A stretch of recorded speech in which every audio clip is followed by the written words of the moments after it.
In this video, I wanted to share with you a unique feature that you'll find here in EasyStone that I don't think you'll find in any other Rhinestone software that I know of that is currently on the market. There's a neat function that we have here in EasyStone when you're working with a TrueType font, a Rhinestone TrueType font that has more than one stone size. Now, you don't find a lot of these type of fonts currently on the marketplace, but I think what you'll find is more and more people begin to adopt that multi-stone look and get used to working with more than one stone size on a single template. I think you'll probably see more and more of these fonts being introduced into the marketplace. But there are two fonts in particular that I wanted to do a quick demonstration of to show you this neat feature that we've built here into EasyStone. And these two fonts are by Steve Grimes, which is a Stone Ranger. And this font is called Castle Rock, and you can find this font on our website, easystonetemplates.com. And if you just do a quick search for Stone Ranger, you'll find that Castle Rock font. And the other font that we're going to be working with is a monogram font by Renee Honeycutt of Honeycutt Creations. And we're going to show you how to work with both of those fonts and a unique function that's built here into EasyStone. So let's begin with Castle Rock. I'm just going to type out the word Eagles. I am in love with this font. I really do like this font. This is a 2 stone size font. So let's open up our font manager here and let's take a look at it. You can see here we have an All Fonts tab and a Rhinestone font tab.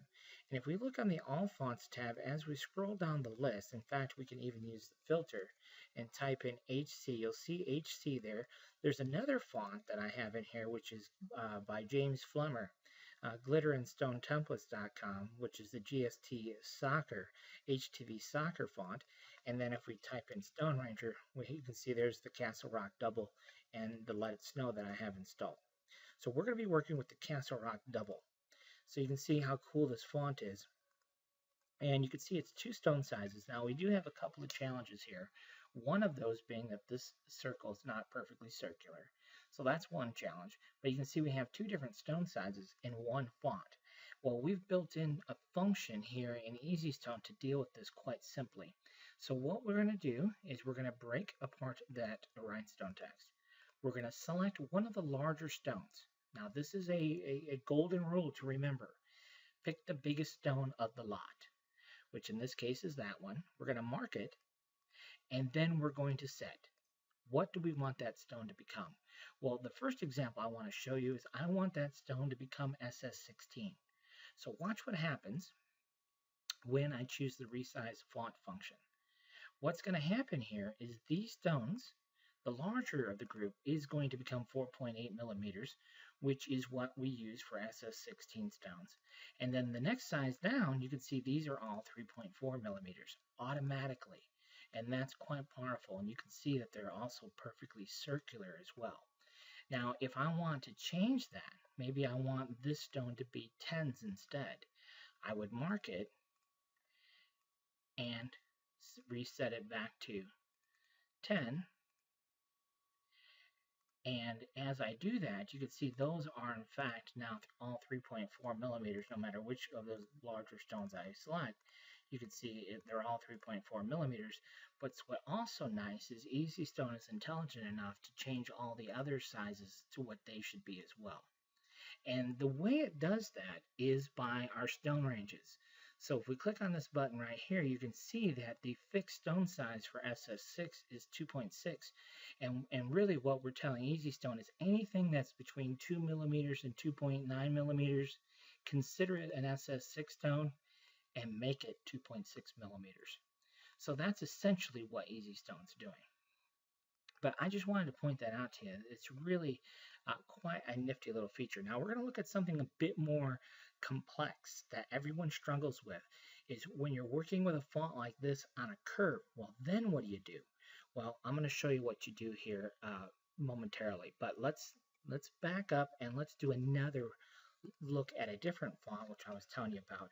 This one's going to be a little bit different. This is going to be a monogram font, which we're going to do KJ and T.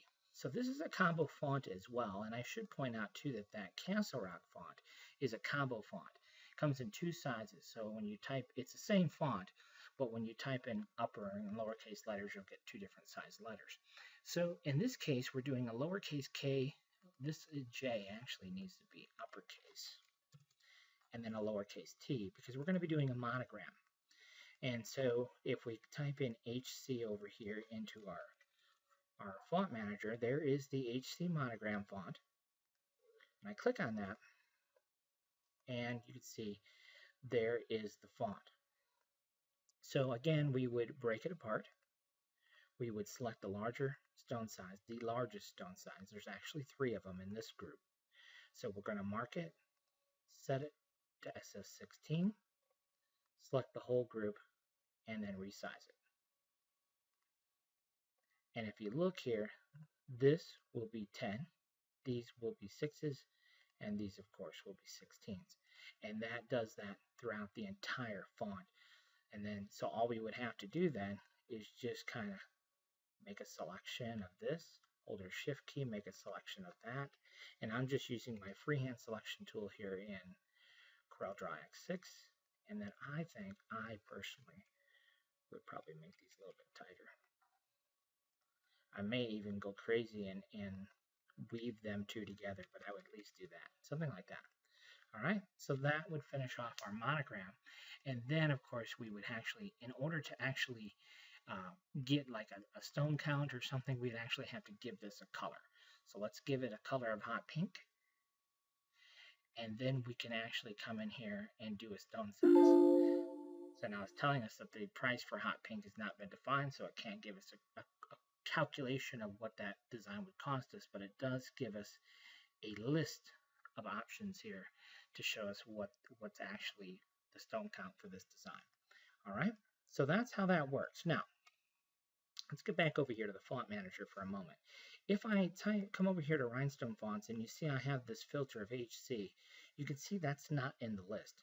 Let's go ahead and clear our filter, and now you can see what we do have here. We have ES, EST. If we scroll down the list, we have some others.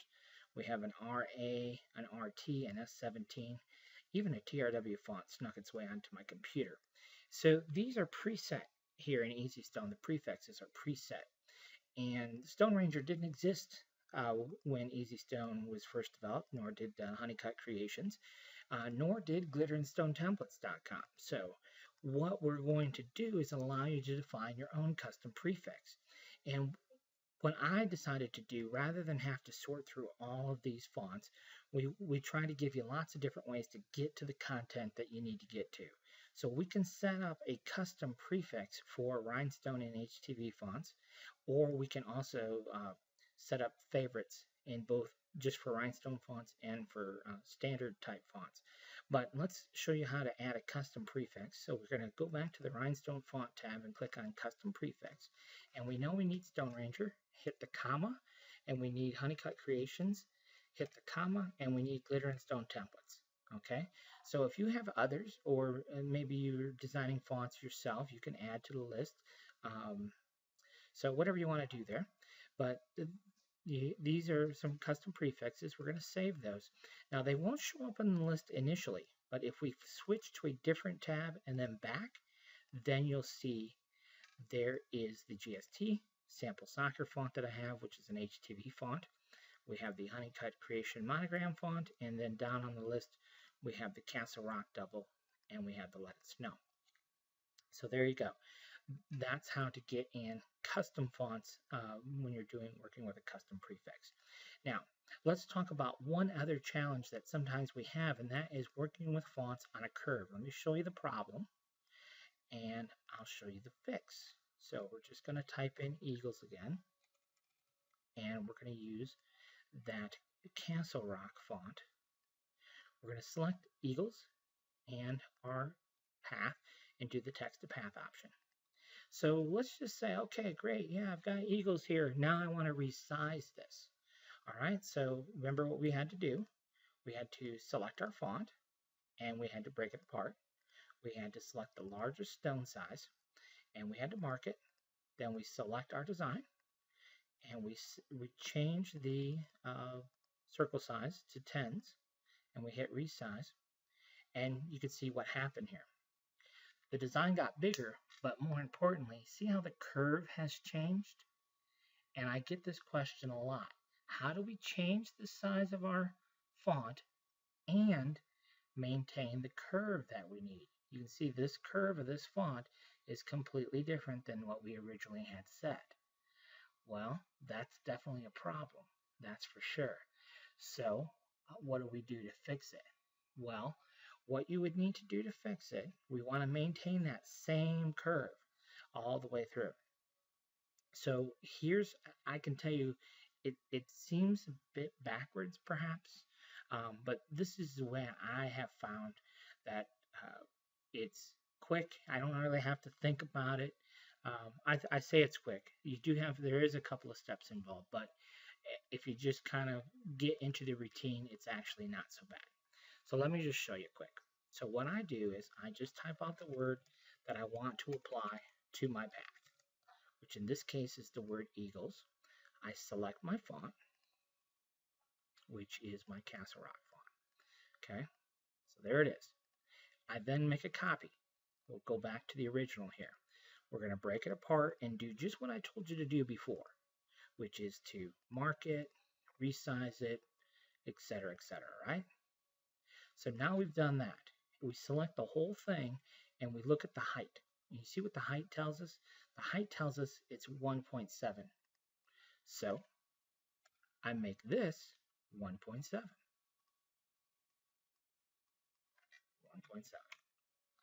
Then I apply it to my path.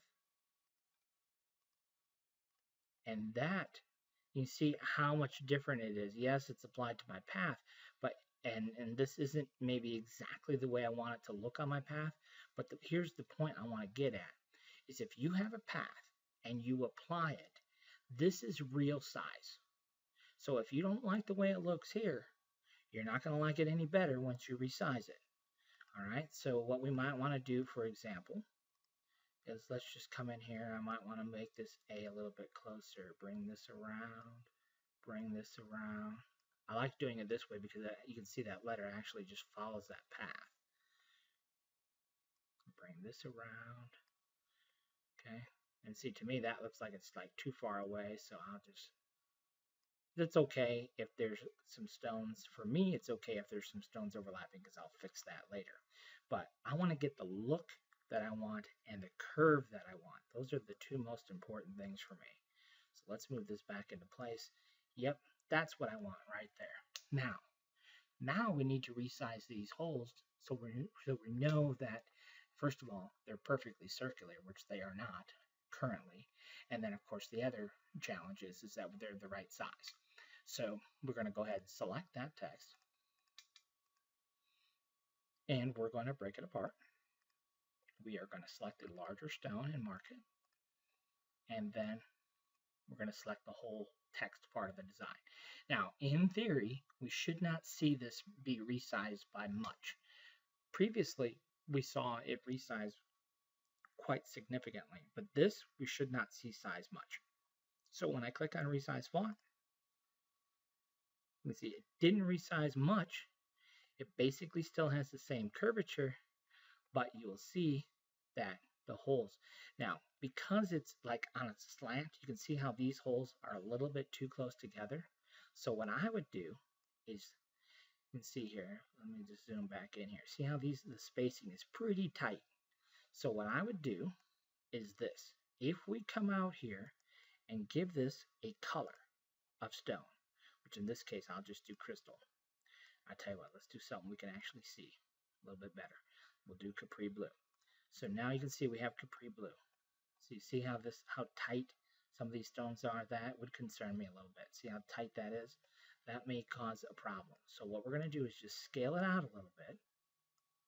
Not much, just a little bit. And if we hover over SD, see what it says? Shift click to reset stones. And what that does is we shift click, it'll reset all those stones back to the size that they're supposed to be. And now you can see that there's a little bit of spacing between the stones like there should have been, right? So then we can clean up any collisions that we might have right here, take care of those. I don't think we have any collisions right there, but there you go. So now we can go ahead and throw a weed box around it and we're good to go. All right, so that is some specifics and some of the unique features that we have here when you're working with fonts of different stone sizes. Like I say, you won't find a lot of these out in the marketplace right now, but I think they'll be more and more prevalent as time goes by. Thanks for watching.